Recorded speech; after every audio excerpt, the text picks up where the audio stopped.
While waiting to board a plane for a vacation with my daughter and son-in-law, a flight attendant approached me, pale. "Don't get on this flight. Run away with your daughter now." She whispered something I ignored. But an hour later, subscribe to the channel for more stories like this and comment the city you're watching from. My name is Jasper, and I'm 58 years old. I thought I knew my daughter and son-in-law better than anyone in this world. I was wrong. The morning started like any other vacation day. I had my small rolling suitcase packed with clothes for a week in Costa Rica, a trip Damien had insisted on planning for the three of us. "You work too hard, Jasper," he'd said, with that charming smile that had won over my daughter Celine 6 years ago. "You deserve a real vacation, somewhere tropical where you can just relax." At the time, it felt thoughtful. Looking back now, I realize how carefully orchestrated everything was. We arrived at Miami International Airport 3 hours early. Damien had insisted on that too, claiming international flights required extra time. Celine seemed unusually quiet that morning, fidgeting with her wedding ring and avoiding eye contact. When I asked if she was feeling all right, she just nodded quickly and mumbled something about being tired from packing. The boarding area was crowded with families heading to Central America, children running around while parents tried to manage luggage and keep everyone together. I was sitting between Celine and Damien, flipping through a magazine, when I noticed a flight attendant walking directly toward us. She was young, maybe early 30s, with dark hair pulled back in a neat bun. Her face was pale, almost ashen, and her hands trembled slightly as she approached. "Excuse me," she said, her voice barely above a whisper. She was looking directly at me. "Are you Mrs. Morrison?" "Yes, I am." I glanced at Damien, who had suddenly tensed up beside me. The flight attendant glanced around nervously, then leaned closer. "Ma'am, I need to speak with you privately. It's urgent." Damien immediately stood up. "Is there a problem with our seats? I specifically requested window seats for my mother-in-law." "No, sir, it's not about seating." Her eyes darted back to me. "Mrs. Morrison, please, just for a moment." Something in her voice made my stomach tighten. I looked at Celine, who was staring at her hands, then at Damien, whose jaw was clenched. "What's this about?" The flight attendant took a deep breath. "Don't get on this flight. Take your daughter and leave, now." The words hit me like a physical blow. "What did you say?" "I'm serious, ma'am. Something isn't right. Your son-in-law, he's been asking questions about the flight path, about emergency procedures, and he specifically requested seats over the deepest part of the ocean." Damien stepped forward, his voice sharp. "This is ridiculous. Ma'am, I don't know what game you're playing, but we're not interested." "I'm not playing a game," she insisted, her eyes never leaving mine. "My name is Rosa Martinez. I've been working for this airline for 8 years, and I've never seen anything like this. Please, just trust me." I felt dizzy. The boarding area seemed to spin around me. "I don't understand. What are you talking about?"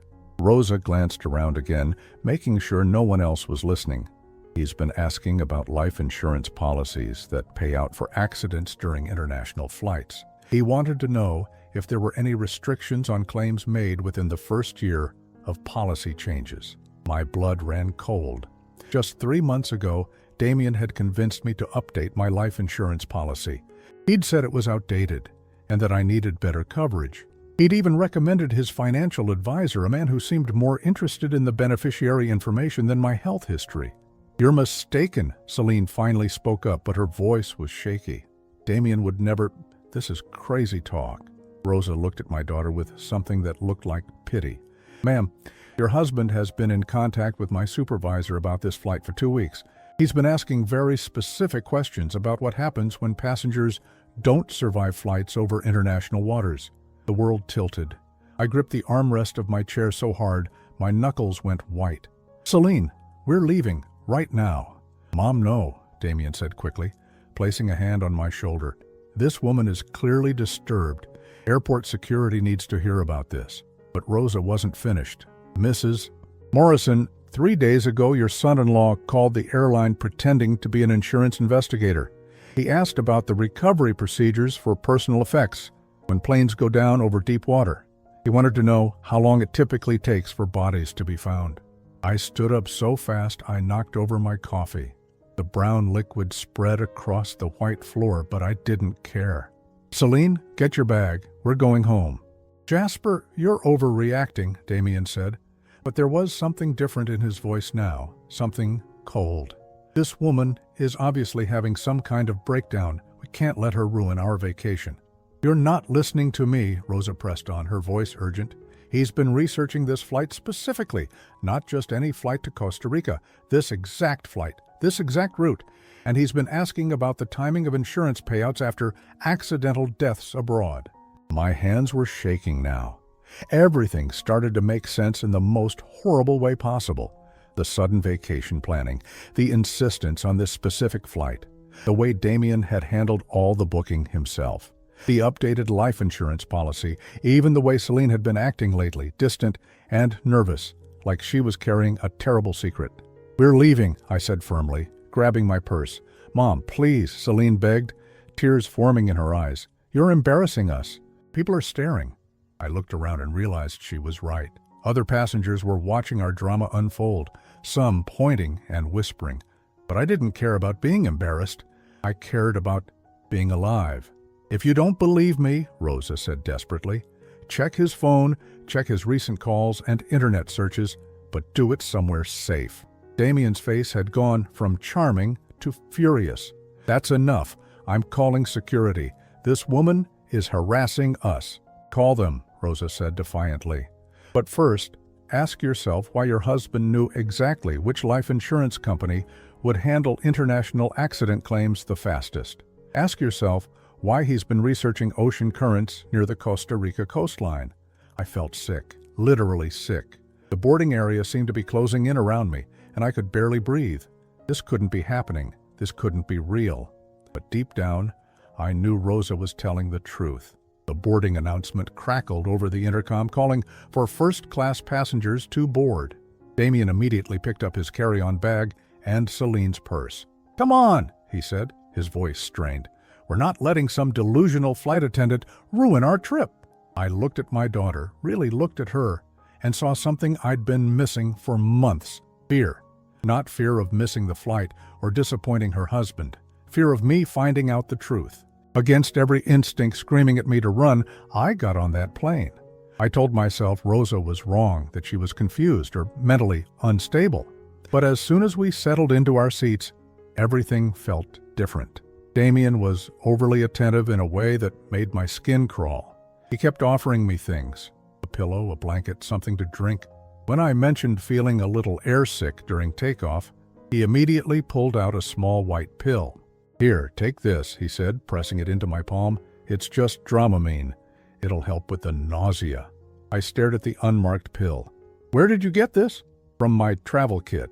I always carry motion sickness medication when we fly. His smile was perfectly normal, but something about it made me uncomfortable. I think I'll be fine, I said, trying to hand it back to him.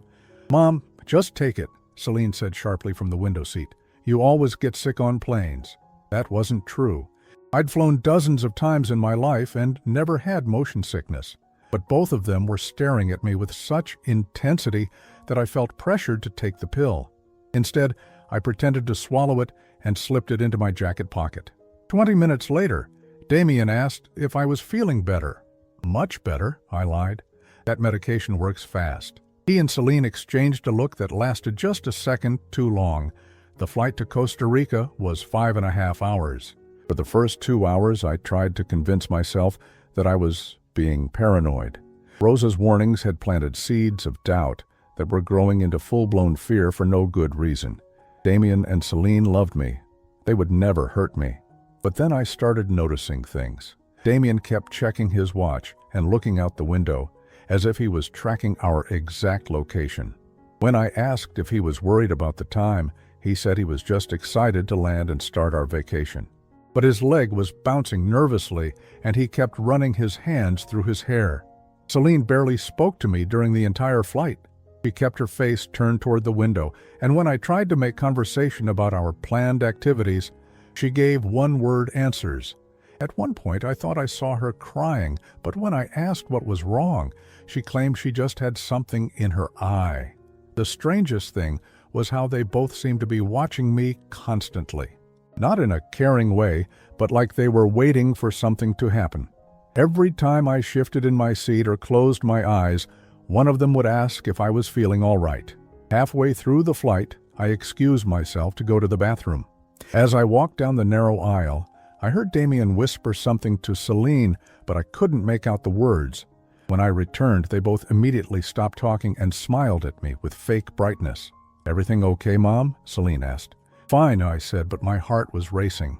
I spent the rest of the flight pretending to sleep while my mind raced through everything that had happened in the past few months. The life insurance policy change, Damien's sudden interest in my financial affairs, the way he had been asking about my will and my retirement accounts.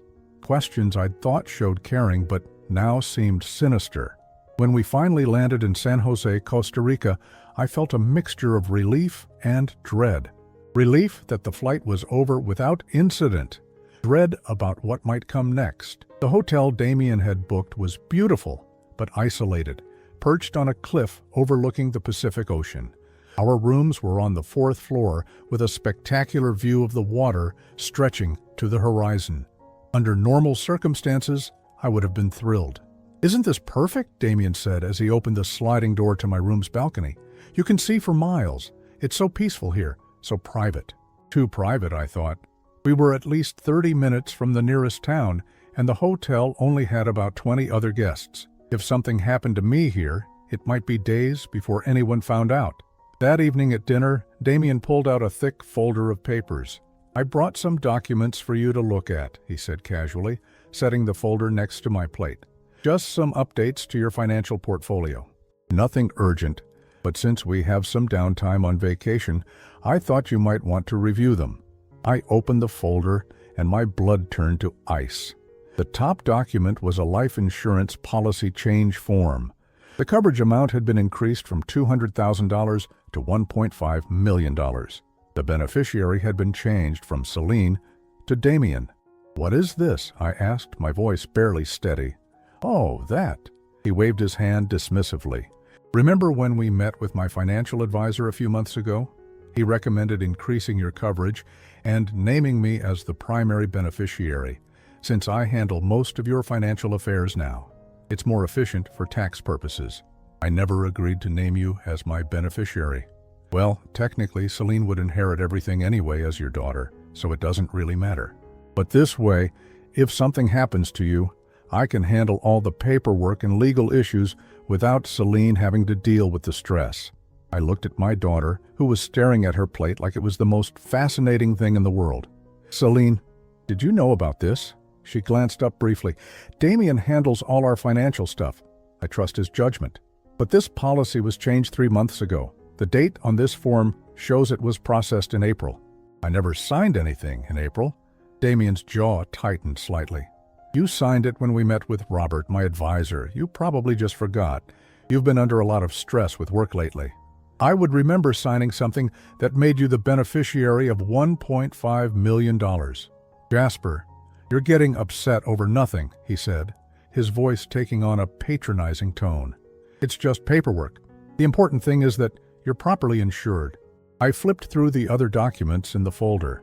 There was a will that I definitely hadn't signed, naming Damien as the executor of my estate. There were forms transferring some of my investment accounts into joint ownership with him. There was even a power of attorney document giving him the right to make medical decisions for me. "I never signed any of these papers," I said, my voice getting louder. "This is my signature, but I never signed these documents." "Oh, Mom, please keep your voice down," Celine hissed, glancing around the restaurant. "People are staring." "I don't care if people are staring. Your husband has been forging my signature on legal documents." Damien leaned forward, his charming mask slipping completely. "Be very careful what you're accusing me of, Jasper. These are serious allegations, and you have no proof of anything." "The proof is right here," I said, holding up the insurance policy. "I would never agree to make you my beneficiary." "You're confused," he said coldly. "Maybe you should go back to your room and rest. The travel has obviously been hard on you."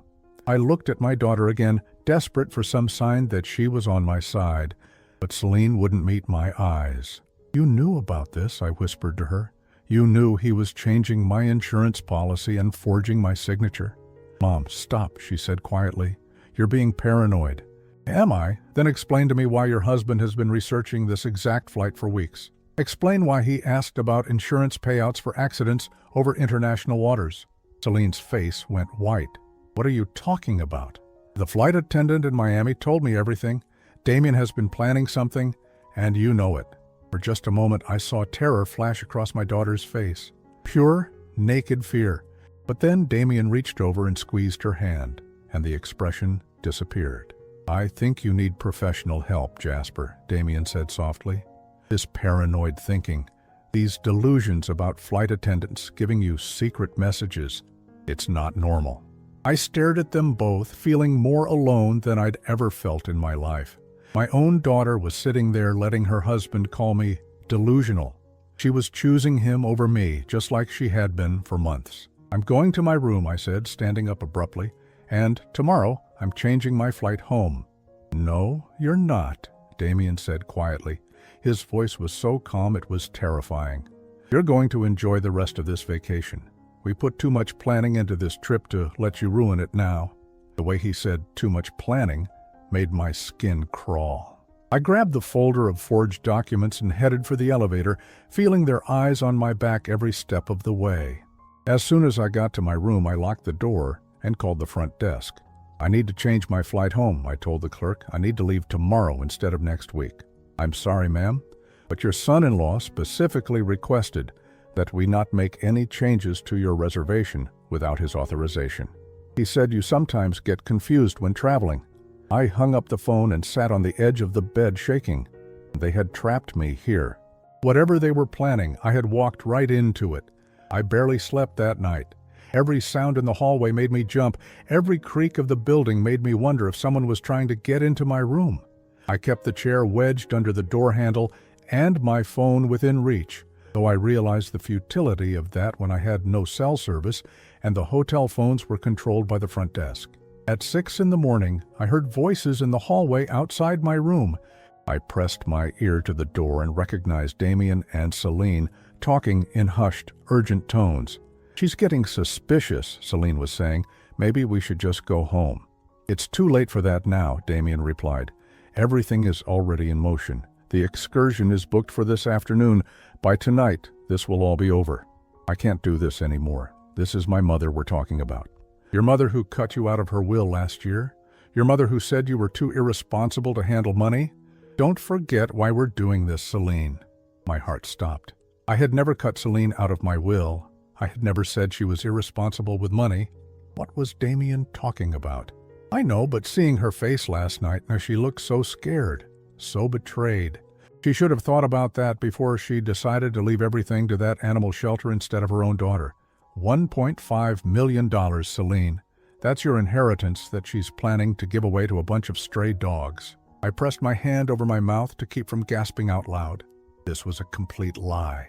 My will left everything to Celine, just as it always had. I had mentioned making a small donation to the local animal shelter, maybe $10,000, but I had never threatened to disinherit my daughter. "After today, you'll never have to worry about money again," Damien continued, "and she'll never be able to hurt you or control you anymore." "But what if something goes wrong? What if they investigate?" "They won't. Ziplining accidents happen all the time in Costa Rica, especially when tourists don't follow safety protocols. The equipment will malfunction, the line will snap, and it'll be a tragic accident. The insurance company will pay out, no questions asked." I felt bile rise in my throat. They were planning to kill me during a ziplining excursion. They had planned this entire vacation around murdering me for insurance money. "The guide is already paid off," Damien went on. "He'll report that she ignored safety instructions, that she unclipped herself from the safety line. It happens more often than you'd think. Tourists get overconfident. They want better pictures. They think the rules don't apply to them." "And you're sure the insurance will pay out?" "Positive. I've been researching this for months.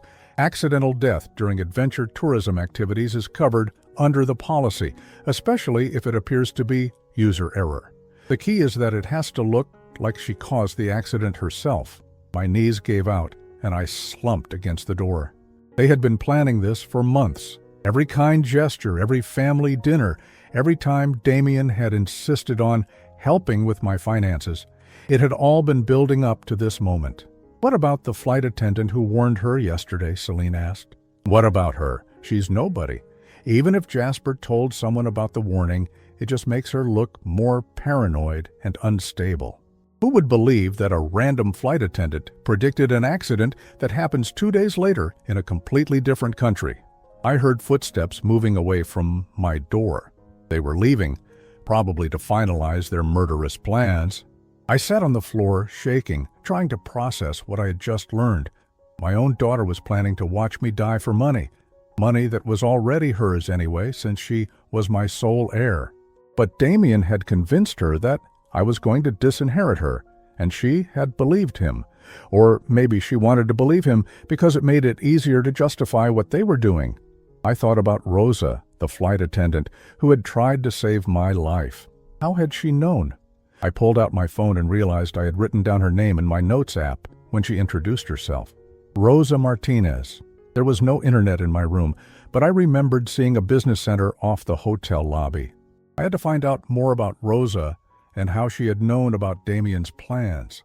I waited until I heard activity in the hallway, other guests heading down to breakfast, before I crept out of my room. The business center was empty, just 2 old computers in a small room behind the front desk. I logged into my email account and did a search for Rosa Martinez and the airline. What I found made everything even worse. Rosa Martinez wasn't just a flight attendant. According to a news article from 6 months ago, she was also Damien's ex-girlfriend. They had dated for 2 years before he met Celine. The article was about a domestic violence incident where Rosa had called the police on Damien for hitting her during an argument. The charges were later dropped, but the article mentioned that Rosa had obtained a restraining order against him. My hands were shaking as I searched for more information. There were social media posts from Rosa's account showing photos of her and Damien together, happy and smiling. Then the photos stopped abruptly about 7 years ago, right around the time he would have started dating Celine. But the most damning evidence was in a forum post I found from 3 months ago.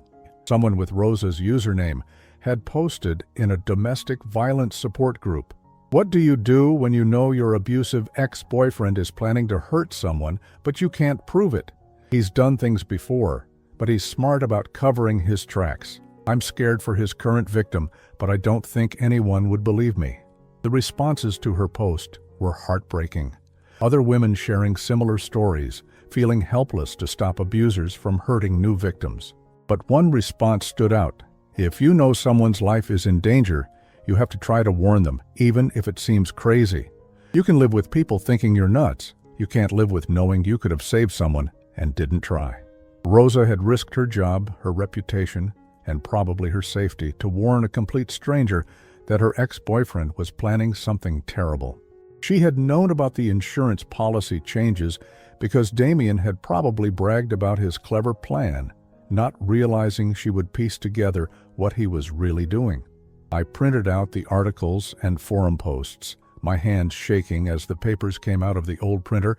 This was evidence that Damien had a history of violence, that someone else suspected he was planning to hurt me. But would it be enough to stop what was going to happen in just a few hours? I was so focused on the computer screen that I didn't hear footsteps behind me until it was too late. "Finding some interesting reading, Jasper?" I spun around to find Damien standing in the doorway, his face cold and calculating. Behind him, Celine hovered nervously.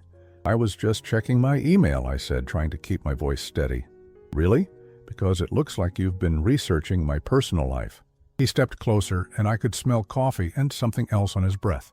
Something sharp and medicinal. "That's very rude, don't you think?"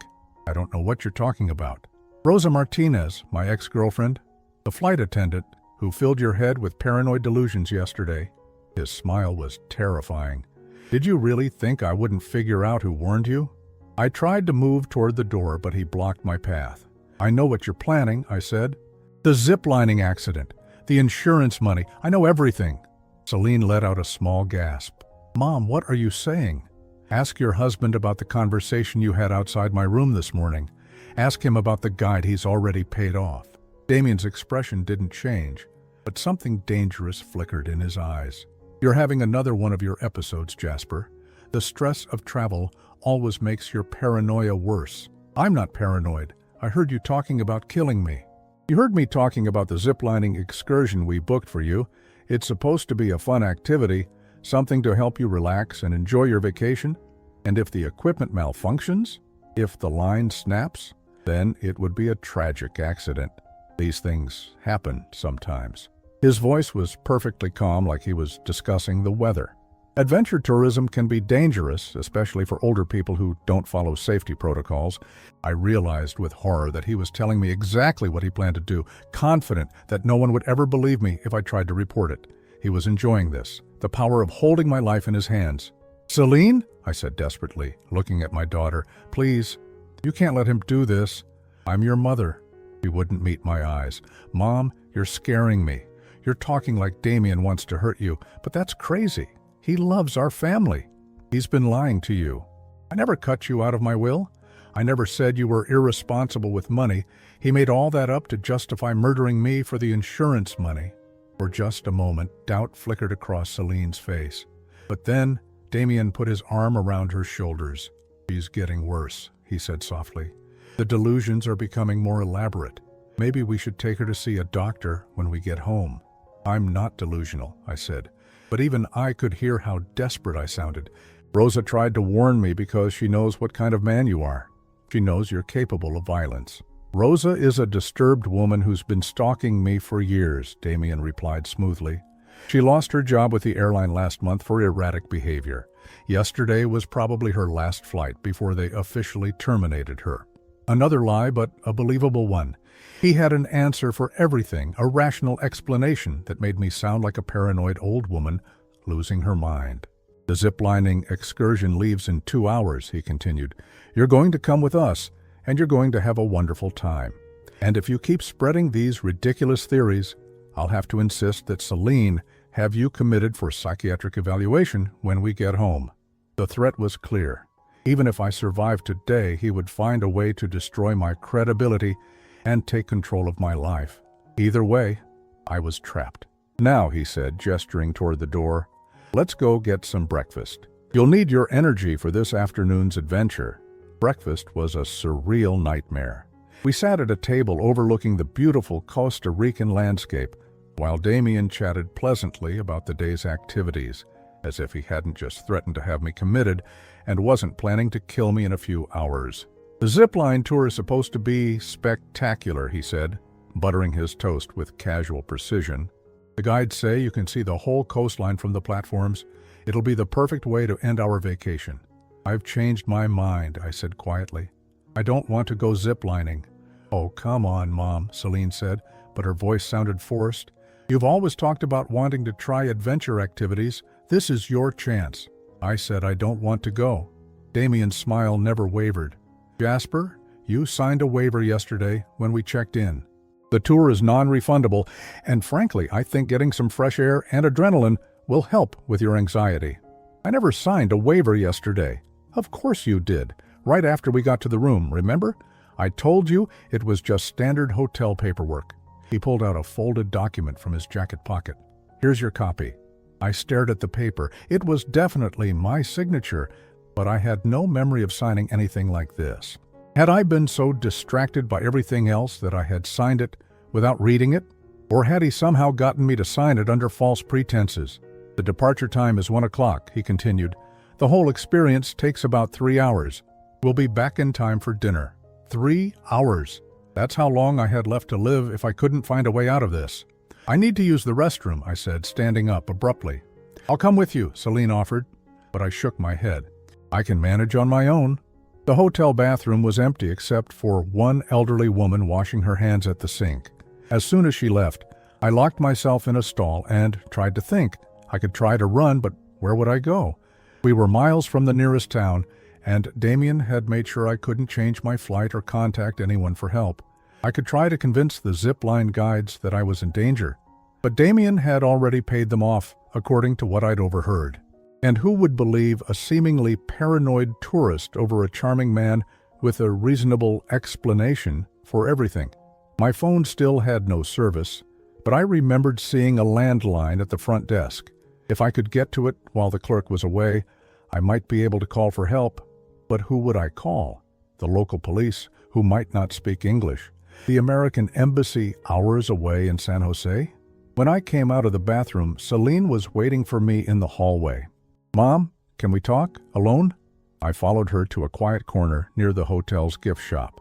For the first time in days, she looked directly at me, and I could see tears in her eyes. "I need you to tell me the truth," she said in a whisper.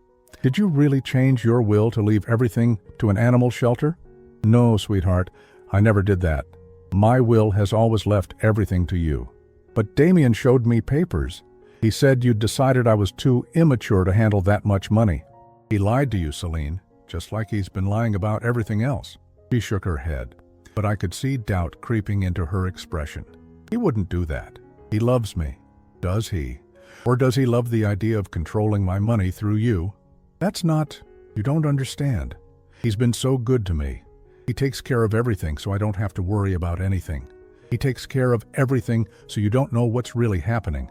When was the last time you saw your own bank statements? When was the last time you made a financial decision without asking him first?" Celine's face went pale. "He handles all that because I'm not good with numbers." "You have a master's degree in education, Celine. You're perfectly capable of handling your own finances, but he's convinced you that you're not." "Stop it," she said, but her voice was shaking. "You're trying to turn me against my husband. I'm trying to save both our lives. He's planning to kill me today, and eventually he'll find a way to get rid of you too. Men like Damien don't share power forever." "You're wrong," she whispered, but she was crying now. "You have to be wrong. Remember when you were 25 and you wanted to go back to school for your PhD? You had been accepted to 3 programs, but suddenly you decided you weren't smart enough for graduate school. Was that really your decision? Or did Damien convince you to give up on your dreams?" She flinched like I had slapped her. "That was different. I realized I wanted to focus on our relationship instead. And when you wanted to take that teaching job in Denver 2 years ago, the one you were so excited about, you changed your mind about that too, didn't you? Damien said it would be too stressful, too much time away from home." "Celine, do you hear yourself? Every major decision in your adult life has been made by your husband. He's been isolating you from your ambitions, your independence, even from me. He hasn't isolated me from you. You're the one who's been distant lately. Because every time I tried to spend time with you, he was there. Every phone call, every visit, he found a reason to interrupt or cut it short. And when I tried to talk to you about it, you defended him." I watched as realization slowly dawned on her face. All those canceled plans, all those cut-short conversations, all those times Damien had an urgent reason why Celine couldn't spend time with her mother. "Oh my God," she breathed. "What have I done?" "You haven't done anything wrong. You fell in love with someone who turned out to be a master manipulator. But now you have to choose. Are you going to keep letting him control your life, or are you going to help me stop him?" She wiped her eyes with shaking hands. "How? He's thought of everything. Even if we try to leave, he'll just say you're having a mental breakdown and I'm enabling your delusions. There has to be a way. We just need to—" "There you are!" Damien's voice interrupted us. He appeared at the end of the hallway, his expression unreadable. I was wondering where you two had gotten to. "It's almost time to leave for the zipline tour." Celine quickly wiped her face, trying to hide the fact that she'd been crying. But I could see Damien studying her carefully, noting her red eyes and shaky demeanor. "Is everything okay?" he asked, his voice deceptively gentle. "Fine," Celine said quickly. "Mom was just feeling a little nervous about the ziplining." "Nothing to worry about," Damien said, looking directly at me. "The guides are very experienced. They've never had a serious accident." The way he said serious made my blood run cold. How many non-serious accidents had there been? How many tourists had been injured in ways that looked accidental? "Actually, I've been thinking," I said, forcing my voice to stay calm. "Maybe I should sit this one out. I could stay here and relax by the pool instead." "Nonsense. You came all this way for adventure. Besides, the whole family should experience this together. It'll be something we'll remember for the rest of our lives." The rest of our lives. In my case, that would be about 2 more hours. "The van is waiting outside," he continued. "We should get going." As we walked toward the hotel exit, I caught sight of the front desk clerk. He was a young man, maybe 25, with kind eyes and what looked like good English skills, based on the conversation I'd heard him having with other guests. "I forgot something in my room," I said suddenly. "I'll just be a minute." "What did you forget?" Damien asked. "My camera. I want to take pictures of the zip lining." "You can use my phone to take pictures. I prefer my own camera." He studied my face for a long moment, then smiled. "Of course. Celine and I will wait in the van." I headed toward the elevator, but as soon as I was out of their sight, I doubled back toward the front desk. The clerk was alone, typing something into his computer. "Excuse me," I said, trying to keep my voice low and urgent. "I need help. My life is in danger." He looked up, startled. "Ma'am? The man I'm traveling with is planning to hurt me during the zipline tour this afternoon. Please, you have to help me." His expression shifted from confusion to concern. "Are you sure? Should I call the police?" "Yes, but not yet. If he sees police cars, he'll know I warned someone, and he might try to hurt me sooner. Can you call them and ask them to meet us at the zipline location? Tell them it needs to look like a routine safety check, not a response to a specific threat. This is very serious accusation, ma'am. I know how it sounds, but please, you have to believe me. There's a man outside in a van who has forged my signature on insurance documents and is planning to stage an accident to kill me for the money." "On ye." The clerk looked toward the hotel entrance where he could probably see Damien and Celine waiting. "The man with the rental van? He seemed very nice when they checked in." "That's how he gets people to trust him. Please, I'm begging you, just call the police and ask them to do a safety check at the zipline location around 2 o'clock. If I'm wrong, the worst thing that happens is they waste a few minutes checking equipment. If I'm right, they might save my life." He stared at me for a long moment, then nodded slowly. "Okay, I will call them. But ma'am, if this man is dangerous, maybe you should not go with him. If I don't go, he'll know something is wrong. He might hurt my daughter to get to me. This is the only way." I heard footsteps behind me and turned to see Damien approaching the front desk. "Everything all right, Jasper?" he asked. "You've been gone for several minutes." "I was just asking about checkout procedures for tomorrow," I said, trying to sound casual. "Checkout is at 11, the clerk said, his voice perfectly normal. "Is there anything else I can help you with?" "No, that's everything. Thank you." As we walked toward the van, I prayed that the young man would follow through on his promise to call the police. It was a desperate plan with a dozen ways it could go wrong, but it was the only chance I had. Damien helped me into the back seat of the van with excessive gentleness, like he was caring for an elderly relative. Celine sat beside me, her hands folded tightly in her lap. She wouldn't look at either of us. "This is going to be such a memorable experience," Damien said as he started the engine. "The kind of thing that changes your whole perspective on life." As we drove through the winding mountain roads toward the zipline location, I realized that he was right. One way or another, the next few hours were going to change everything. The zipline facility was exactly what I had expected: remote, rustic, and perfect for an accident. We were high in the mountains, surrounded by dense rainforest, with the nearest road at least 20 minutes away. If something went wrong here, help would be far too late in coming. There were only 2 other tourists at the facility when we arrived, a young couple from Germany who were just finishing their tour. As they walked back to their car, laughing and taking selfies, I felt a stab of envy. They had no idea how lucky they were to be leaving this place alive. The guide introduced himself as Carlos, a weathered man in his 40s with calloused hands and a gap-toothed smile that didn't reach his eyes. When Damien shook his hand, I noticed a brief exchange, Carlos nodding slightly, Damien patting him on the shoulder like an old friend. "Welcome to Canopy Adventures," Carlos said in heavily accented English. "Today, you will experience the most beautiful views in all of Costa Rica. But first, we must go over safety procedures." He led us to a wooden platform where the zipline equipment was stored. Helmets, harnesses, and thick gloves hung from hooks on the wall. Everything looked worn, but functional, except for one harness that seemed newer than the others. "Mrs.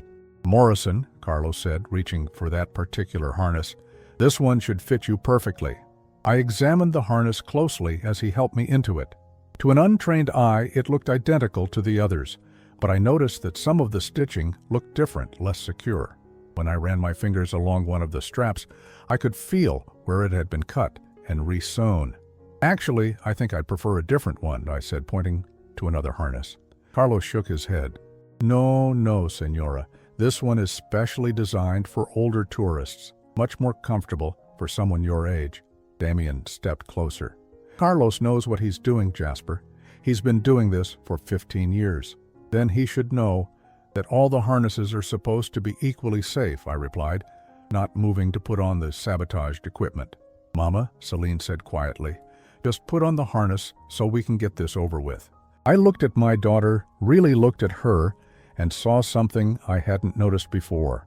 Her hands were shaking, not from excitement or nervousness about the activity, but from fear. She knew. Maybe she didn't know all the details, but she knew something terrible was about to happen. Celine, I said softly, you don't have to go through with this. Go through with what? Damien asked sharply. It's a zipline tour, not a hostage situation. Is it? I kept my eyes on my daughter. Because from where I'm standing, it looks like you've both been planning this for months. Carlos cleared his throat uncomfortably. Perhaps we should begin the safety demonstration. Yes, let's talk about safety, I said, turning to face him directly. How many accidents have you had here in the past year? Accidents? He glanced nervously at Damien. We have very good safety records, senora. Very safe. I'm sure you do, especially when the equipment is properly maintained. I held up the harness he had tried to give me. This strap has been cut and resewn. That's not normal wear and tear. The silence that followed was deafening. Carlos's face went pale, and Damien's expression shifted from fake concern to cold fury. You're being paranoid again, Jasper, Damien said, but his voice lacked its usual smooth confidence. These harnesses are inspected regularly. Then you won't mind if I inspect them myself. I moved toward the equipment wall and began examining each harness closely. 3 of them were in perfect condition. The 4th, the one Carlos had selected for me, had been deliberately sabotaged. This is ridiculous, Damien said. We're here to have fun, not conduct safety inspections. I'm here to stay alive, I replied, and I'm beginning to think that wasn't part of your plan. That's when I heard it, the distant sound of vehicles approaching. Multiple vehicles from the sound of it. I felt a surge of hope. Maybe the hotel clerk had actually called the police. Damien heard it too. His head snapped toward the access road, and for the first time since I'd known him, he looked genuinely rattled. Carlos, he said urgently, we need to start the tour now, before what? I interrupted. Before the police arrived to conduct that safety inspection I requested. His mask finally slipped completely. The charming, caring son-in-law disappeared, replaced by something cold and dangerous. You called the police? I called for help. Something you should have expected when you decided to murder me for insurance money. Carlos was backing away from us now, clearly wanting no part of whatever was about to unfold. Senor Damien, this was not the arrangement. You said the senora was confused, not that she would call the authorities. Shut up, Damien snapped. Then he turned to Celine, who had gone completely white. We're leaving.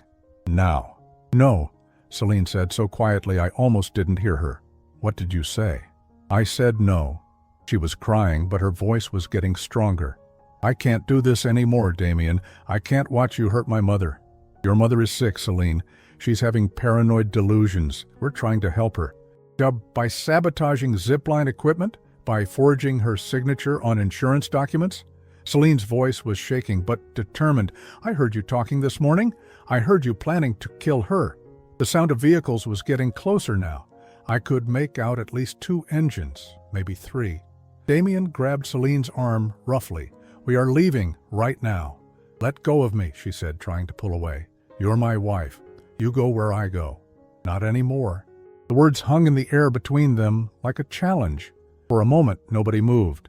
Then Damien's face contorted with rage, and I saw the man that Rosa Martinez had known, the man who had hit her during arguments. You ungrateful bitch, he snarled at Celine. Do you have any idea what I've done for you? How much I've sacrificed to take care of you? You've controlled me, Celine said, finding courage I didn't know she had. You've isolated me from everyone I cared about and convinced me I was too stupid to make my own decisions. Because you are too stupid, he exploded. You were a pathetic elementary school teacher living in a studio apartment when I found you. I gave you a life, a home, financial security. And this is how you repay me? By refusing to help you murder my mother? Yes, this is exactly how I repay you. That's when he lunged for her. I don't know where the strength came from. Maybe it was pure maternal instinct, or maybe it was the adrenaline of facing death.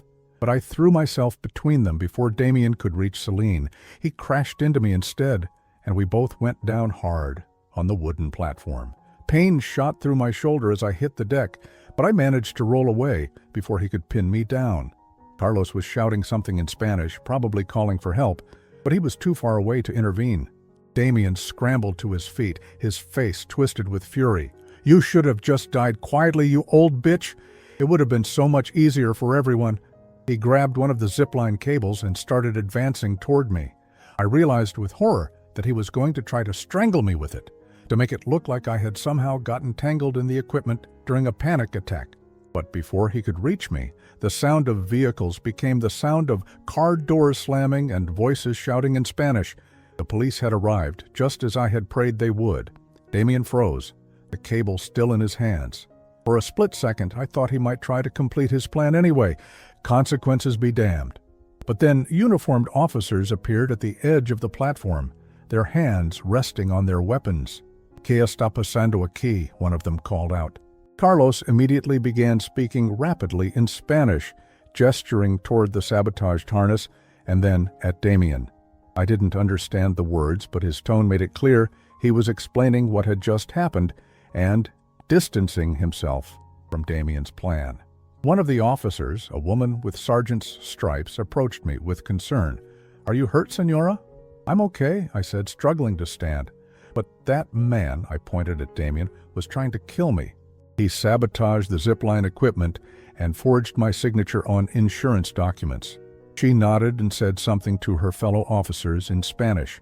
Two of them immediately moved to flank Damien, who had dropped the cable and was trying to look innocent. "This is all a misunderstanding," he said in his most charming voice. "My mother-in-law has been having some mental health issues lately. She's become paranoid and delusional." "Then you won't mind if we examine the equipment she's concerned about," the sergeant replied in excellent English. He walked over to the harness I had identified as sabotaged and examined it closely. Even from several feet away, I could see her expression change as she discovered the cut and re-sewn strap. "Carlos," she said sharply, "explain this." Carlos immediately began talking, his words tumbling over each other as he tried to explain what Damien had paid him to do. I didn't need to understand Spanish to know he was confessing everything, probably hoping for leniency in exchange for cooperation. The sergeant listened, then turned to Damien with a hard look. "Senor, you are under arrest for attempted murder and conspiracy to commit murder." "This is insane," Damien protested. "You can't arrest me based on the word of a confused old woman and a tour guide looking to blame someone else for defective equipment." "We can and we will," the sergeant replied, "especially when the evidence supports the accusations." As the officers handcuffed Damien, he turned to Celine with desperate eyes.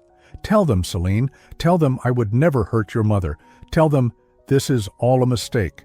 Celine looked at her husband, really looked at him, for what I knew would be the last time. When she spoke, her voice was calm and clear. "The only mistake I made was trusting you." The officers led Damien away, still protesting his innocence. As the sound of their voices faded, I found myself alone on the platform with Celine and the sergeant. "We will need you both to come to the station to give formal statements," the sergeant said, "and we will need copies of the insurance documents you mentioned." "I have everything back at the hotel," I said. "Copies of the forged signatures, evidence of the policy changes, everything." She nodded. "We will also be investigating Senor Damien's finances to see if there are other victims. Men like this rarely limit themselves to one crime." As we walked back toward the police vehicles, Celine suddenly stopped and grabbed my arm. "Mom," she said, tears streaming down her face, "I'm so sorry. I should have seen it sooner. I should have protected you instead of letting him manipulate me." I pulled my daughter into my arms, feeling her sob against my shoulder. You were a victim too, sweetheart. He spent years conditioning you to doubt yourself and trust only him. But when it mattered most, you chose to do the right thing. I almost lost you, she whispered. I almost helped him kill you. But you didn't. In the end, you saved both our lives. As we drove away from that terrible place, I thought about Rosa Martinez, the flight attendant who had risked everything to warn a stranger. I made a mental note to find her when I got home and thank her properly. Without her courage, none of us would have survived this day. 6 months later, I was sitting in my garden on a warm September morning, watching Celine plant roses along the back fence. The sight of her in dirt-stained jeans and an old t-shirt, hair pulled back in a messy ponytail, filled me with a joy I hadn't felt in years. This was my real daughter, the one who had been hidden under layers of Damien's control and manipulation. The legal proceedings had taken months to sort through. Damien was currently serving a 15-year sentence for attempted murder, conspiracy, fraud, and domestic violence. It turned out the Costa Rican police had been right about him having other victims. When news of his arrest spread, 3 other women came forward with similar stories of financial manipulation and abuse. Rosa Martinez had testified at his trial via video link from her new home in Oregon, where she had moved to escape his harassment. Her testimony about his pattern of violence and his specific threats regarding my insurance policy had been crucial in securing his conviction. I had spoken with her several times since returning from Costa Rica, and we had developed an unexpected friendship based on our shared experience of surviving his manipulation. "Mom, what do you think about adding some lavender over here?" Celine called out, pointing to a sunny spot near the kitchen window.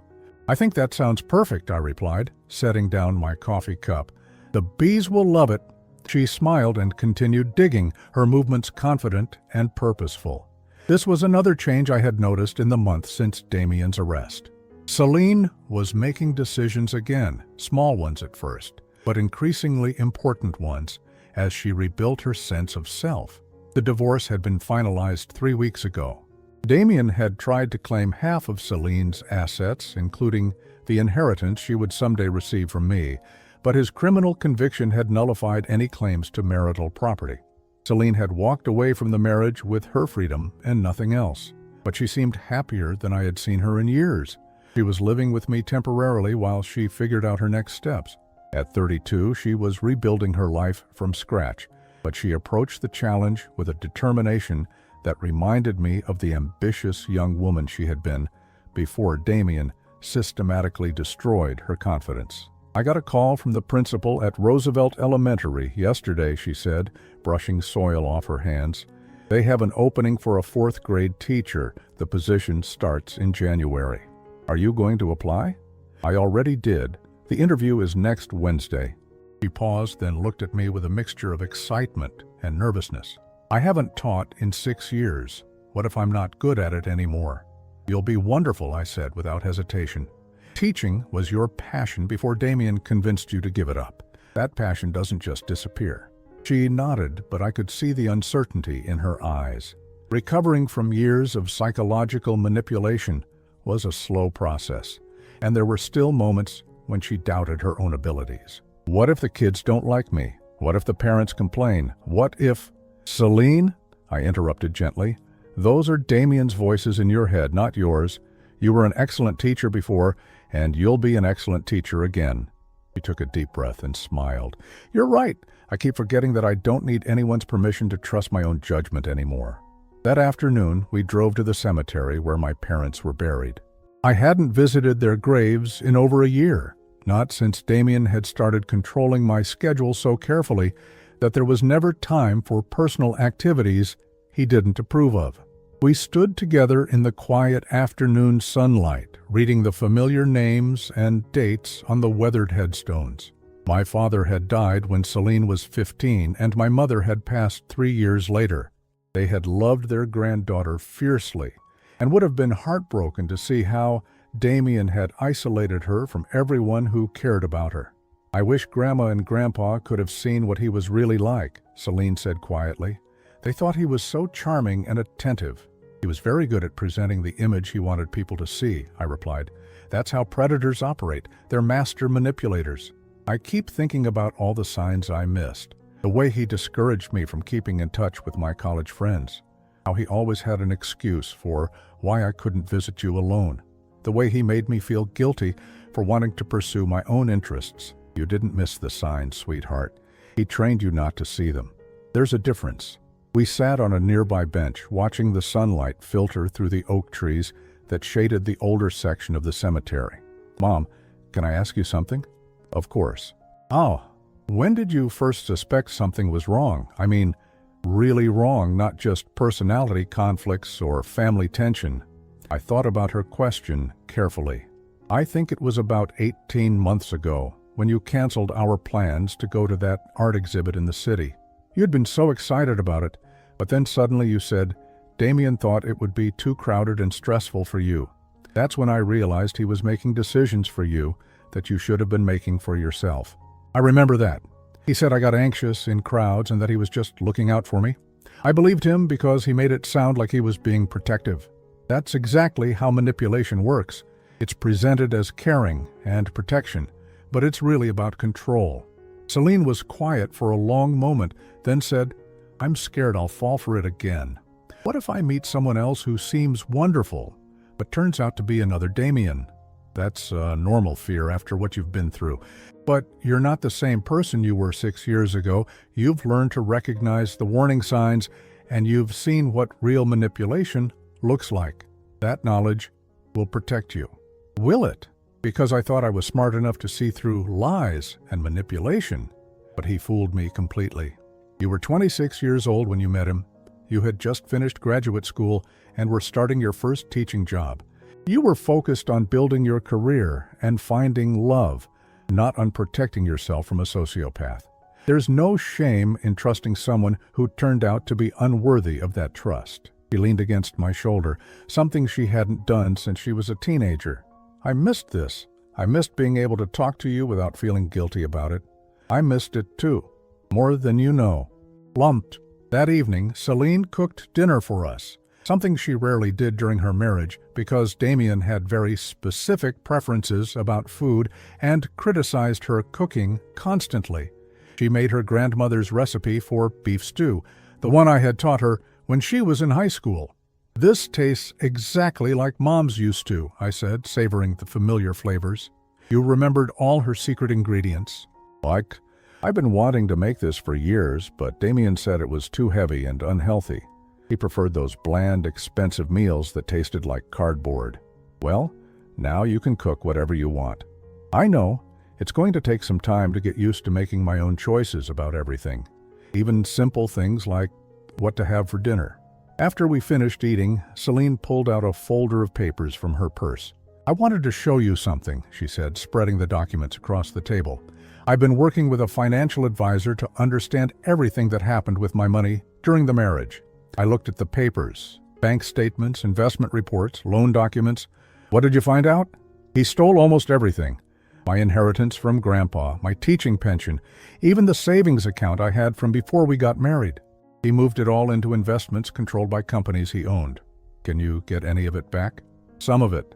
The criminal conviction means his assets are being seized to pay restitution to his victims. I probably won't recover everything, but it's better than nothing. I'm sorry, sweetheart. You shouldn't have had to lose everything to escape from him. Money can be replaced, she said firmly. My life couldn't be. If you hadn't figured out what he was planning, if that flight attendant hadn't warned you, I would have lost the only parent I had left. She reached across the table and squeezed my hand.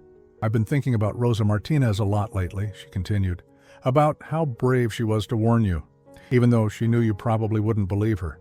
She saved both our lives that day. I want to be that brave. I want to be the kind of person who speaks up when something's wrong, even if it's difficult or scary. You already are that person, Celine. Look at what you did on that zipline platform. You could have stayed silent and let him follow through with his plan, but you chose to protect me instead, only because you helped me see the truth. I was so deep in his web of lies that I couldn't find my way out alone. 2 weeks later, Celine got the teaching job. She came home from the interview glowing with excitement and barely contained energy. They offered me the position on the spot, she said, spinning around the kitchen like a teenager. 4th grade, just like I wanted. And the principal said she was impressed by my enthusiasm and experience. Congratulations, sweetheart. I'm so proud of you. The best part is, I'll have my own classroom again, my own students, my own curriculum to plan. She paused, her expression becoming more serious. For the first time in years, I'll have something that belongs completely to me. That night, we sat on the porch watching the sunset and talking about her plans for the classroom. She wanted to create a reading corner with comfortable cushions and good lighting. She wanted to start a small garden where the kids could learn about science and responsibility. She had ideas for art projects and writing assignments and field trips. Listening to her talk, I realized that this was what healing looked like. Not a dramatic transformation or a sudden revelation, but a gradual return to the person she had been before. Trauma tried to erase her. She was finding her way back to her own voice, her own dreams, her own sense of purpose. Mom, she said as the last light faded from the sky, thank you for not giving up on me. Even when I chose him over you, even when I let him convince me you were the problem, you never stopped trying to reach me. You're my daughter, Celine. I would never give up on you. I know that now. But during those years when he was isolating me from everyone, I forgot what unconditional love looked like. I forgot that real love doesn't come with conditions and threats and manipulation. You'll never forget again, I said with certainty. Once you've seen the difference between real love and manipulation, you can't unsee it. As we prepared for bed that night, I thought about how much had changed since that terrifying morning at the Miami airport.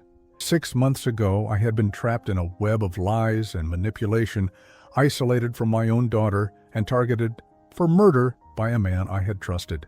Tonight, Celine and I were closer than we had been in years, both of us free to build the lives we wanted. The trauma would always be part of our story, but it no longer defined us. We had survived Damien's attempt to destroy us, and in doing so, we had discovered a strength we didn't know we possessed.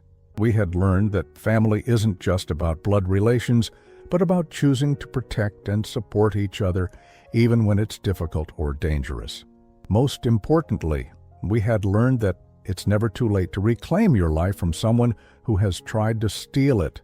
Freedom, real freedom, is worth fighting for, no matter how high the cost.